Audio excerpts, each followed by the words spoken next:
திரு ப. சிவகுமார் என்ற தாயகம் கவி.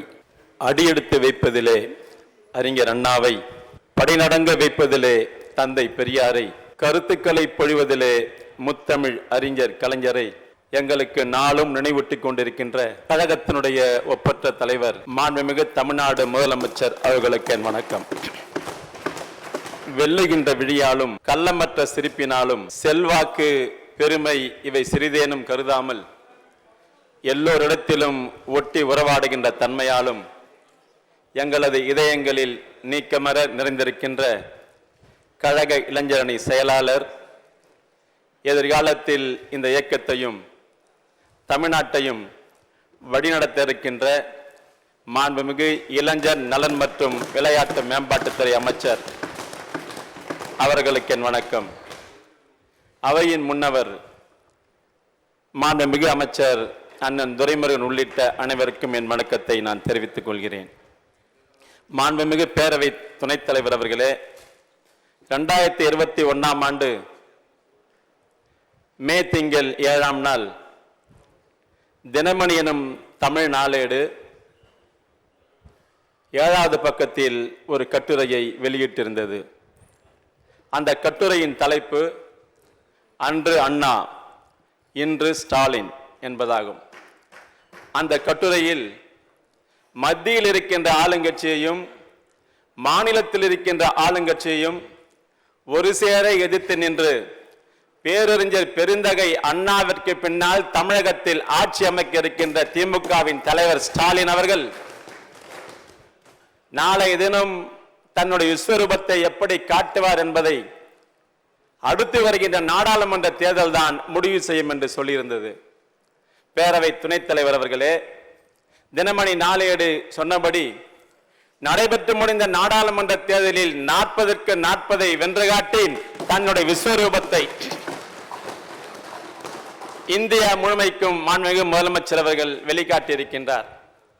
பேரவைத் தலைவர் அவர்களே, பள்ளி கல்வித்துறை மானியத்தில் பேசுகின்ற தருணத்தில் உயர்கல்வித்துறை அமைச்சரிடத்திலே ஒரு கோரிக்கை, என்னுடைய திருவிக நகர் சட்டமன்ற தொகுதியில் ஒரு அரசு கலைக்கல்லூரி அமைத்திட வேண்டும் என்றும், அதே போல வருவாய்த்துறை அமைச்சரிடத்திலே என்னுடைய திருவிக நகர் தொகுதியில் இருக்கின்ற மக்கள் புரசைவாக்கம் தாலுகா, பெரம்பூர் தாலுகா, ஏனாவரம் தாலுகா என்று 3 தாலுகாக்களுக்கு சென்று வருகின்ற சூழ்நிலை. எனவே இனிவரும் காலங்களில் என்னுடைய திருவிக நகர் தொகுதி மக்கள் ஒரே தாலுகாவை பயன்படுத்துவதற்கு வழிவகை செய்ய வேண்டும் என்று நான் முதலில் கேட்டுக்கொண்டு என் தொகுதி சார்ந்த கோரிக்கைகளை மாண்புமிகு பேரவைத் தலைவரிடத்தில் அளிக்கிறேன். அதை நீங்கள் விரைந்து நிறைவேற்றி தர வேண்டும் என்று கேட்டு தலைப்புக்குள் செல்கிறேன். பேரவை துணைத் தலைவர் அவர்களே, விடுதலை பெறுவதற்கு இருக்கின்ற வழிகளில் முதலாவதாக இருப்பது கல்வி என்று சொன்னார் தந்தை பெரியார். நாம் பயணிக்கின்ற பாதையில் நம்மோடு கடைசி வரை துணையாக வருவது கல்வி என்று சொன்னார் பேரறிஞர் அண்ணா. புத்தகத்தில் உலகை படித்தால் அறிவு செழிக்கும் என்று சொன்னார் முத்தமிழறிஞர் கலைஞர். நம்மிடமிருந்து யாராலும் திருட முடியாத ஒரே சொத்து கல்வி என்று சொன்னார் மாண்புமிகு தமிழ்நாடு முதலமைச்சர் அவர்கள். இப்படி மனித குலத்தில் பிறந்தவர்களுக்கு இன்றியமையாத கல்வி, அந்த கல்வியை முன்னெடுத்து செல்லுகின்ற பணியில் தன்னை ஈடுபடுத்திக் கொண்டிருக்கின்ற மாண்புமிகு பள்ளி கல்வித்துறை அமைச்சர் அவர்கள் அவருடைய முன்னெடுப்பிலே சமீபத்தில் அந்த துறையின் சார்பில் 50 விழா நிகழ்ச்சி நடைபெற்றது. அந்த 50 விழா நிகழ்ச்சியில் பங்கேற்ற மாண்புமிகு தமிழ்நாடு முதலமைச்சர் அவர்கள் பேசுகின்ற பொழுது, தேர்தல் நடத்தை விதிமுறைகள் முடிந்தவுடன் நான் பங்கேற்கின்ற முதல் அரசு விழாவாக பள்ளி கல்வித்துறையின் விழாதான் இருக்க வேண்டும் என்று மாண்புமிகு அமைச்சரிடத்திலே தெரிவித்ததாக பேசும்போது குறிப்பிட்டார். மேலும் அவர் பேசுகின்ற போது ஒன்றை சொன்னார், நான் பள்ளி கல்வித்துறை சார்பில் நடைபெறும் நிகழ்ச்சியில் அதிகம் பங்கேற்பது வழக்கம். ஆனால் என்னை விட அதிகமாக, என்னை விட ஆர்வத்துடன் பங்கேற்கும் ஒருவர் இந்த மேடையில் இருக்கிறார். அவர் வேறு யாருமல்ல, மாண்புமிகு அமைச்சர் உதயநிதி ஸ்டாலின் அவர்கள் தான் என்று பெருமையோடு குறிப்பிட்டார். மேலும் முதலமைச்சர் உரையாற்றுகின்ற பொழுது அங்கே குழுமியிருந்த மாணவர்கள் நோக்கி ஒரு முக்கியமான ஒன்றை சொன்னார். எவ்வளவோ நிதி நெருக்கடியில் இந்த அரசாங்கத்தின் சார்பில் இந்த துறைக்கென்று நான் தினம் தினம் புது புது திட்டங்களை துவக்கி வைத்துக் கொண்டிருக்கிறேன் என்று சொன்னால் அது மாணவர்களாகிய உங்களுக்காகத்தான். எனவே நீங்கள் எனக்காக செய்ய வேண்டியது ஒன்றே ஒன்றுதான், அது வேறு ஒன்றுமல்ல, படியுங்கள் படியுங்கள் படித்துக் கொண்டே இருங்கள் என்று சொன்னார். பேரவை துணைத் தலைவர் அவர்களே, மாண்புமிகு முதலமைச்சர் அவர்கள் படியுங்கள் படியுங்கள் என்று சொன்னபோது என்னுடைய நினைவலைகள் புரட்சி கவிஞர் பாரதிதாசன் இயற்றிய கவிதை வரிகள் நோக்கி செல்லுகிறது. நூலைப்படி சங்கத்தமிழ் நூலைப்படி, முறைப்படி நூலைப்படி சங்கத்தமிழ் நூலைப்படி, காலையில் படி கடும் பகல் படி, மாலை இரவு பொருள் படும்படி நூலைப்படி சங்கத்தமிழ் நூலைப்படி, கற்கவை கற்கும்படி வள்ளுவனா சொன்னபடி, கற்கத்தான் வேண்டும் அப்படி கல்லாதவர் வாழ்வதப்படி, சாதி எனும் தாழ்ந்தபடி நமக்கெல்லாம் தள்ளுபடி, சேதி எப்படி தெரிந்து படி தீமை வந்துடுமோ மறுபடி, பொய்யிலே முக்கால் படி புரட்டிலே கால்படி, வையகம் ஏமாறும்படி வைத்துள்ள நூல்களை ஒப்புவதப்படி நூலைப்படி சங்கத்தமிழ் நூலைப்படி என்று சொன்னாரே புரட்சி கவிஞர் பாரதிதாசன். அத்தகைய கல்வியை அனைத்து மாணவர்களுக்கும் கொண்டு செல்கின்ற வண்ணம் முனைப்போடு செயலாற்றிக் கொண்டிருக்கின்ற மாண்புமிகு முதலமைச்சரிடம் ஆலோசனை பெற்று நம்முடைய மாண்புமிகு கல்வித்துறை அமைச்சர் அவர்கள் ஊரூராக செல்லுகிறார், பள்ளிகளை ஆய்வு செய்கிறார், தேர்வு நேரங்களில் பள்ளிக்கு செல்லுகிறார், மாணவர்களை சந்திக்கிறார், வாழ்த்து சொல்லி அவர்களை நம்பிக்கையூட்டுகிறார். அத்தகைய அமைச்சரிடத்திலே ஒரு செய்தியாளர் சந்திப்பின் போது நிருபர் ஒரு கேள்வியை முன்வைத்தார். உங்கள் துறை சார்ந்த விஷயங்களில் முதலமைச்சருடைய செயல்பாடுகளை நீங்கள் எப்படி பார்க்கிறீர்கள் என்பது கேள்வி. அதற்கு நம்முடைய அமைச்சர் சொன்ன பதில், பள்ளி கல்வித்துறை சார்ந்த விஷயங்களில் முதலமைச்சர் பங்கேற்கின்ற பொழுது பல கேள்விகளை முன்வைப்பார். ஒரு சில நேரங்களில் தன்னை ஒரு பெற்றோரின் நிலையில் வைத்துக் கொண்டு சில கேள்விகளை முன்வைப்பார். ஒரு சில நேரங்களில் தன்னை ஒரு ஆசிரியர் நிலையில் வைத்துக் கொண்டு சில கேள்விகளை முன்வைப்பார். ஆனால் நாங்கள் அவர் கேட்கின்ற அனைத்து கேள்விகளுக்கும் பதில் சொல்லியாக வேண்டும். இதுதான் எங்கள் முன் உள்ள மிகப்பெரிய சவால் என்று நம்முடைய பள்ளி கல்வித்துறை அமைச்சர்கள் தெரிவித்தார். எனவே இந்த பள்ளி கல்வித்துறையின் மீது இவ்வளவு ஆர்வம் கொண்டு செயலாற்றிக் கொண்டிருக்கின்ற மாண்புமிகு முதலமைச்சர் அவர்கள் ஒவ்வொரு ஆண்டும் பள்ளி கல்வித்துறைக்கு என்று ஒதுக்குகின்ற நிதியினை பார்க்கின்ற போது உண்மையிலேயே பிரமிப்பாக இருக்கிறது.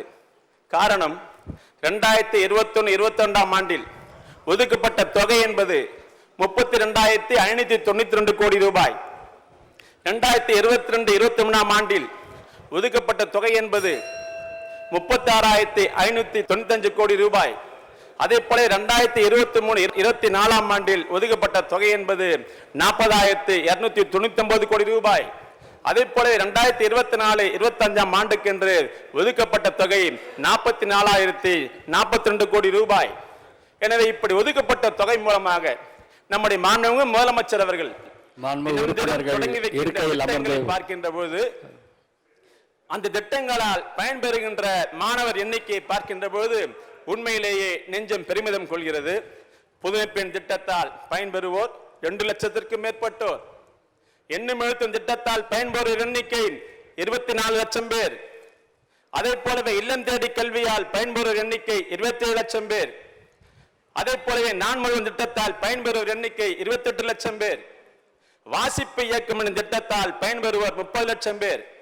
இன்றைக்கு அச்சடித்து கொடுக்கப்பட்டிருக்கின்ற கொள்கை விளக்க புத்தகத்தின் பக்கம் 16 குறிப்பிட்டுள்ளபடி தமிழ்நாட்டில் இருக்கின்ற அரசு பள்ளிகளில் 8,209 உயர் தொழில்நுட்ப ஆய்வகங்கள் அமைப்பதற்கு திட்டமிடப்பட்டிருக்கின்றன. கொள்கை விளக்க குறிப்பு புத்தகம் பக்கம் 17 குறிப்பிட்டிருக்கின்றபடி 22,939 ஸ்மார்ட் கிளாஸ் வகுப்புகள் அமைக்க திட்டமிடப்பட்டிருக்கின்றன. அதே போல இந்த கொள்கை விளக்க குறிப்பு புத்தகம் பக்கம் 23 குறிப்பிட்டுள்ளபடி பள்ளி கல்வித்துறையின் சார்பிலே நடத்தப்படுகின்ற கலை விழா போட்டிகளால் பயன்பெற்றோர் மாணவர் எண்ணிக்கை 40 லட்சத்திற்கும் மேற்பட்டோர். பேராசிரியர் அன்பழகனார் கல்வி மேம்பாட்டு திட்டத்தின் கீழ் 7,500 கோடி ஒதுக்கப்பட்டு 18,000 வகுப்புகளை கட்ட திட்டமிடப்பட்டு அதில் 3,600 வகுப்புகளில் கட்டி முடிக்கப்பட்டிருக்கின்றன. இப்படி தமிழக முதலமைச்சருடைய சாதனைகளை சொல்லிக்கொண்டே சென்றால் நேரம் போதாது என்பதால் ஒரே ஒரு செய்தியை மாத்திரம் உங்கள் முன் பதிவு செய்து விடைபெறுகிறேன்.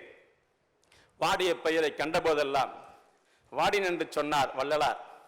அவரை போலவே காலை நேரங்களில் பசியால் வாடிய இளந்தளிர்களின் பசியை போக்கும் என்பதற்காக மாண்புமிகு முதலமைச்சர் அவர்கள் காலை உணவு திட்டத்தை கொண்டு வந்தார்.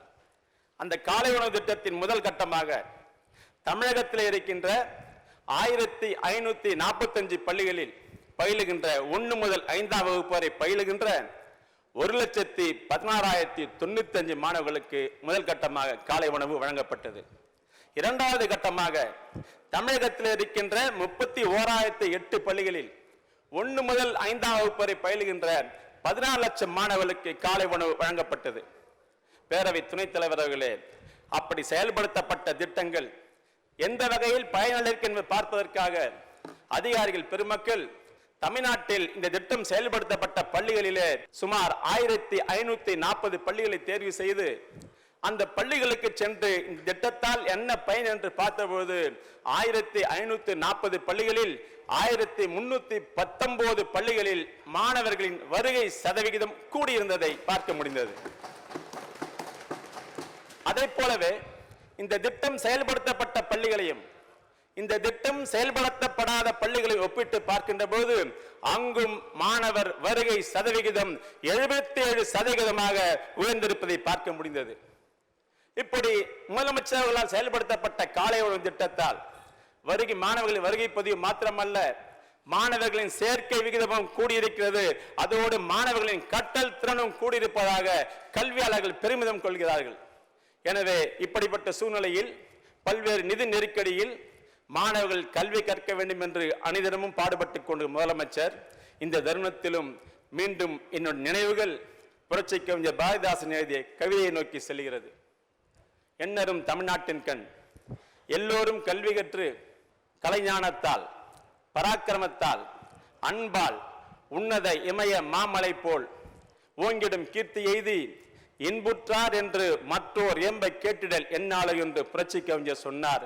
பேரவை துணைத் தலைவர் அவர்களே, அந்த புரட்சி கவிஞர் கேட்ட அந்நாள் வேறு எங்கும் இல்லை, மாண்புமிகு தமிழ்நாடு முதலமைச்சரின் ஆட்சி நடைபெறுகின்ற இந்நாள் தான் என்று சொல்லி தந்த வாய்ப்பிற்கு நன்றி தெரிவித்து விடைபெறுகிறேன். நன்றி, வணக்கம்.